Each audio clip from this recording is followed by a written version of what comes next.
Baik, halo selamat siang semuanya. Bertemu dengan kita kelompok Jikalau Project. Hari ini dengan bersama Pak Muhammad Gisa Fatriana, SHMH. Beliau juga selaku dosen hukum internasional Pak Iya. di Fakultas Ilmu Hukum Universitas Tirtayasa. Hari ini kita akan membahas perihal Piala Dunia nih Pak, yang sekarang tahun ini lagi marak-maraknya atau isu-isu di sosial media. Awalnya sebelum ditunjuk Qatar sebagai Piala Dunia tahun 2010, berarti sekitar 12 tahun lalu, ya, itu ada isu-isu mengenai perihal pekerja imigran ya Pak, yang dikerjakan oleh Qatar. Nah itu tanggapan Bapak seperti apa Pak isu-isu tersebut? Isu pekerja migran itu memang menjadi topik yang hangat ketika Qatar itu ditunjuk oleh FIFA sebagai tuan rumah Piala Dunia 2022 ya, di tahun 2010 yang lalu, karena karakteristik dari Qatar itu unik. Qatar itu menjadi suatu negara tuan rumah yang negara Islam pertama kali yang menjadi tuan rumah Piala Dunia.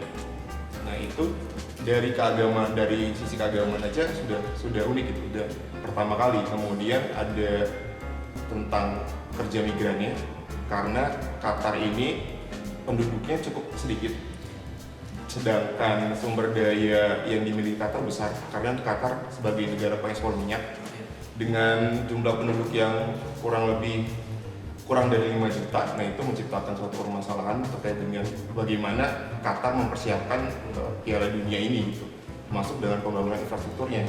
Nah solusinya adalah dengan memanfaatkan pekerja migran dari luar negara Qatar. Di sini Qatar sebagai bagian negara Teluk itu punya sistem ketenagakerjaan yang sifatnya yang namanya kafala. Kafala ini Qatar itu dengan negara-negara Teluk lainnya bersepakat bahwa pekerja migran itu punya kontrak hanya kepada sponsornya, hanya pada pihak ketiga gitu. Dimana di situ aturan-aturan dari pekerja migrannya sangat strict, sangat ketat sekali. Contohnya adalah itu berkaitan dengan pekerja migran ini diupah hanya diupah oleh sponsor. Kemudian dibatasi kerjanya juga, tidak bisa lepas dari pekerjaan yang sesuai dengan kontraknya, tidak bisa meninggalkan negara Qatar dengan bebas, jadi harus izin tertulis dari sponsornya atau pihak ketiganya yang itu dikontrak oleh Qatar, seperti itu. Nah itu menimbulkan permasalahan karena pekerja migrannya sangat terkukung, sangat tidak bebas gitu. Karena ketika pekerja migran itu pergi meninggalkan Qatar ataupun tidak bekerja sesuai dengan yang dikontraknya, maka itu terkena hukum nasional Qatarnya gitu. Contohnya bisa dipenjara. Seperti itu. Itu sistem kafala yang ada di Qatar. Oke, berarti kayak seperti memakai pihak ketiga, lalu Qatar ini bahasanya kayak lepas tangan perihal regulasi yang dibuat pihak ketiga ini.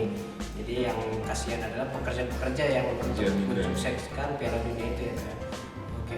Itu kita sejarah dari Piala Dunia Qatar ini 2022. Dan saat ini isu yang hangat ini, menurut Bapak sisi secara internasional mengenai Qatar yang tidak memperbolehkan penggunaan pakaian terbuka untuk wanita dan minuman beralkohol di Piala Dunia, yang memang negara Qatar kita kenal sebagai negara yang mayoritas Islam seperti itu, dan membuat kebijakan seperti itu. Kalau pandangan secara internasional bagaimana? Nah itu berkaitan dengan hak asasi manusia ya, karena nilai HAM internasional itu kan universal artinya berlaku di negara manapun, di wilayah manapun, terhadap individu manapun, dan hakikatnya adalah kembali ke manusia, karena keberadaan manusia itu maka hak asasi manusia itu ada kan.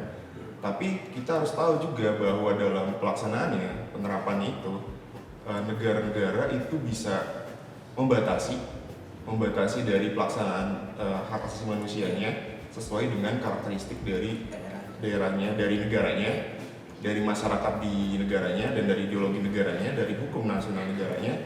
Itu di dalam hukum internasional sangat dimungkinkan, karena tapi dengan tidak berarti dengan adanya pembatasan pelaksanaannya itu individu tidak diberikan atau tidak dipenuhi hak-hak asasi manusianya oleh negara gitu. Sekalipun negara itu berbeda ideologi yang ada di dunia, misalnya ada yang liberal, ada yang sosialis, kemudian ada yang lebih Islamis, ada yang sekuler juga. Nah itu tidak mengurangi pemenuhan hak asasi manusia terhadap individu di wilayah negara-negara, termasuk di negara Qatar. Nah negara Qatar itu kan negara Islam, itu tentu udah punya karakteristik sendiri-sendiri kan. Negara Islam dari konsep keagamannya juga sudah jelas mempunyai selain hukum nasionalnya juga ada syariat Islam yang berlaku di situ gitu. Berarti memang harus mengikuti regulasi yang ada tuan rumah sebagai mana semestinya Pak ya? Betul.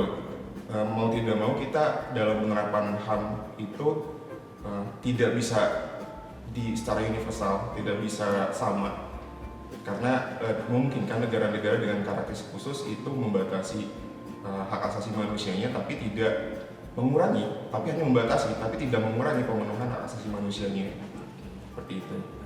Berarti tetap ada dasar batas-batasan untuk membuat kebijakan secara internasional di negara dia Pak ya? Betul. Oke, baik.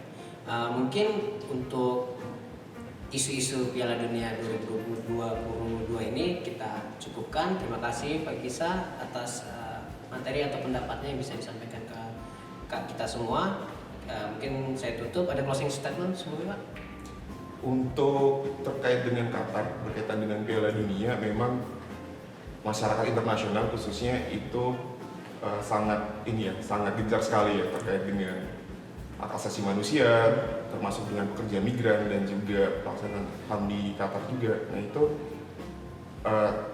mungkin negara-negara harusnya lebih bisa mengedepankan perbedaan karakteristik ya dari masing-masing negara. Tidak bisa disamakan antara negara yang memang sekuler atau liberal dengan negara yang sosialis dan komunis misalnya, seperti itu.